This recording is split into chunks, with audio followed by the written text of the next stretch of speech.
বাজার থেকে পটল আনলেই সবসময় আলু পটলের তরকারি না বানিয়ে একদিন এই রেসিপিটা ট্রাই করে দেখতে পারেন। ঘরোয়া উপকরণেই হয়ে যায়। এটা বানাবার জন্য প্রথমেই পটলগুলোর সবুজ অংশটা চেঁচে আগুপিছু কেটে নিয়েছি। এবার আমি পটলগুলো ভালো করে গ্রেট করে নিলাম। গ্রেট করা হয়ে গেলে পটলের বীজগুলো যতটা পারলাম বেছে নিলাম।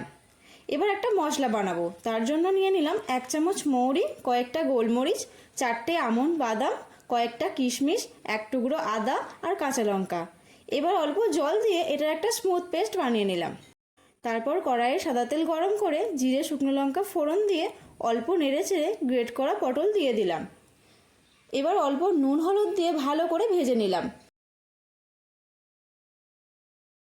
ভাজা হয়ে গেলে বানিয়ে রাখা মশলার পেস্টটা দিয়ে দিলাম। তারপর সব কিছু ভালো করে কষিয়ে নিতে হবে। কষানো হয়ে গেলে পরিমাণ মতো জল দিয়ে দিলাম।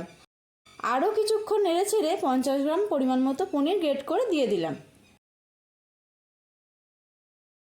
পনিরের সঙ্গে আরও কিছুক্ষণ কষিয়ে নিলাম। স্বাদটা একটু ব্যালেন্স করার জন্য চিনি দিয়ে দিলাম। ব্যাস, রান্না একদম কমপ্লিট। 1 চামচ ঘি ছড়িয়ে পরিবেশন করলাম পটল পনিরের এই রেসিপি। রুটি, পরোটা সব কিছুর সঙ্গে খেতে দুর্দান্ত লাগে।